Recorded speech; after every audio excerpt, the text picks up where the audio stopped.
So on this channel, there are certainly some countries who get mentioned more than others. Generally, countries that play a significant role on a global scale tend to get more attention than those who do not. For example, countries like China, the US, Canada, and Australia are all gigantic. They have many different types of terrain, large economies, and/or interesting demographics. Whereas a country like, say, Palau isn't too influential. It's a tiny country with regards to population, size, and economy. It's found within the Pacific. Most people probably don't know too much about this country, let alone know it even exists.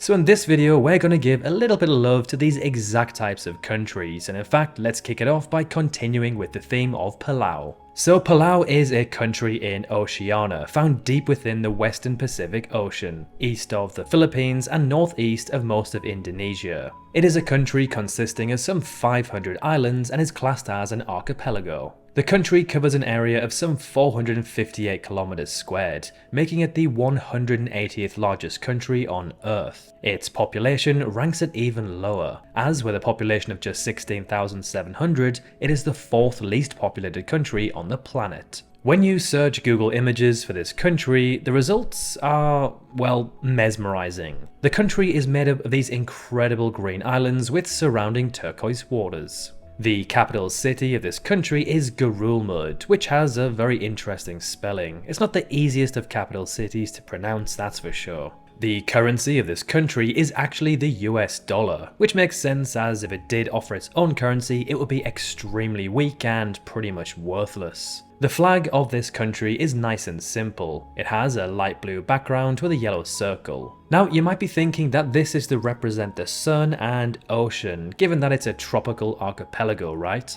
Well, the golden circle is actually the moon, and the blue background is to represent its full independence, not the ocean. Traveling some 17,000 kilometers east across the Pacific, we find our next country, St Lucia. So St Lucia is found in the Caribbean, just north of St Vincent and the Grenadines and south of Martinique, an overseas territory of France. The country covers an area of around 620 kilometers squared, so slightly larger than Palau, but still absolutely tiny. Now, St Lucia is significantly more populated than Palau, with a population of some 180,000, ranking them as the 177th most populated on Earth. This gives the country a population density of around 293 people per kilometers squared, so a relatively densely populated island. This actually ranks them as the 49th most densely populated country/dependency on Earth. The currency of this country is the East Caribbean dollar, to which one of those would get you 37 US cents.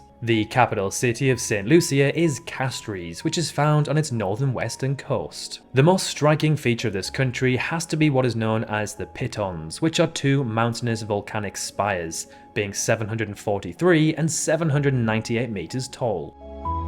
Let's now travel 4,000 kilometers pretty much straight east, where we'll find our next country, Cape Verde. So Cape Verde is one of Africa's 6 island nations. It is of course found in the northwest of the continent, some 600 kilometers or so off the coast of Senegal. The country is an archipelago consisting of 10 volcanic islands, covering an area of some 4,000 kilometers squared, which ranks the country as the 166th largest on Earth. Its size also makes it the 5th smallest in Africa, accounting for just 0.01% of the continent's entire size. The population of this nation is around 600,000, so again tiny in comparison to other countries from around the world, but easily the most populated of the countries mentioned so far. The currency of this country is the Cape Verdean escudo, where, quite satisfyingly, 100 gets you $1 US. The capital city is Praia, which is found on the south coast of Santiago Island, which in itself is found in the southern part of the archipelago. Now, do you know which language is spoken on these islands? Well, it gained independence from a certain European country in 1975, so it's got to be French, Spanish, or Portuguese, right? Well, it is the latter, Portuguese. Next up is perhaps one of the most underrated countries in terms of natural geography in Europe, Montenegro. So Montenegro is found here in the southeast of the continent in the region known as the Balkans. The country is sandwiched in between Bosnia and Albania along the Adriatic Sea. At 13,800 kilometers squared, the country is by far the largest mentioned so far in this video. This size ranks them as the 156th largest country on the planet. The population of the country is some 617,000, so ever so slightly more populated than our previous country, Cape Verde. Although found in Europe, the country is not part of the EU, but it does use the euro as its currency. What makes this country so underrated is its natural beauty. If you've never seen images of what this country looks like, you might be surprised. Well, I was anyway. The country features rugged mountains with crystal clear water and charming villages. The capital city is Podgorica, which is found slightly inland, not far from the border with Albania.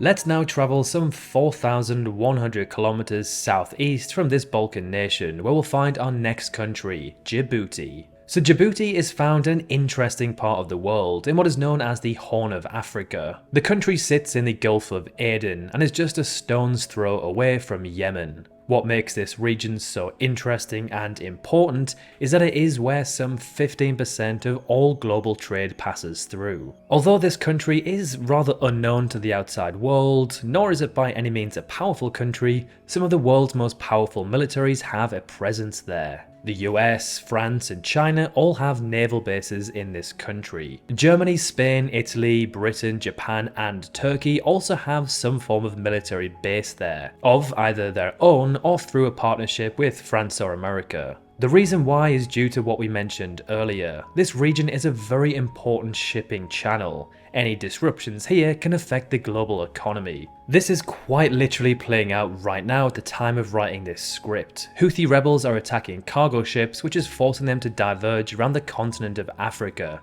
as opposed to the Red Sea. This adds many weeks to their journeys. At 23,200 kilometers squared, Djibouti is a relatively small country, ranking 146th in the world. Its population is some 1 million and its capital is Djibouti City. Next up is another African country. This time it is far larger than any country mentioned so far, Guinea. So at 246,000 kilometers squared, Guinea ranks as the 77th largest country on Earth. It is one of 4 countries with Guinea in its name, being of course Guinea, Papua New Guinea, Guinea-Bissau and Equatorial Guinea. The term Guinea was often used by colonizers to refer to the people of West Africa. But Papua New Guinea doesn't meet this criteria, right? Well, it isn't in West Africa, that's for sure. But when colonizers first saw the people of Papua New Guinea, they thought they resembled the people of West Africa, hence giving them this name. To be completely honest, I also know very little about this Northwest African country, so let's take a look at what this country is all about.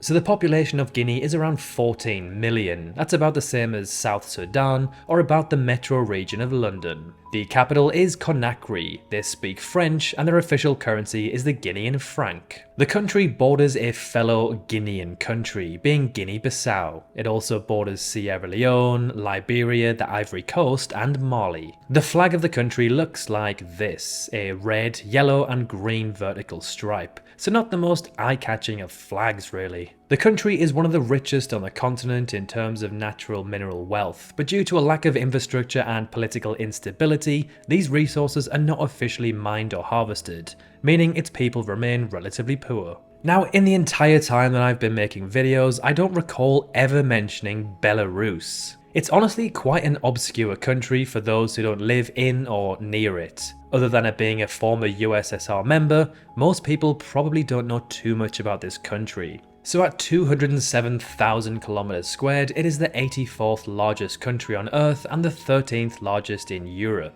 It is a landlocked country that borders Russia to the east and northeast, Ukraine to the south, Poland to the west, and Lithuania and Latvia to its northwest. The country has in recent times drawn attention to itself given its alliance with Russia, allowing Russian troops and weapons to actively position themselves within the country. The population of the country is around 9.2 million, making it the 97th most populated on Earth and around the 17th most populated in Europe. So although not the biggest or most populated, it's certainly not the smallest either. The capital city of the country is Minsk. They use the Belarusian ruble and its GDP is around 70 billion US dollars. The official languages of the country are Belarusian and Russian, although it seems that Belarusian is dying, with more and more people over time speaking Russian in everyday situations. Belarus's biggest ally is of course Russia, which takes us nicely onto our next country, another country which could be considered a good old friend of Russia's,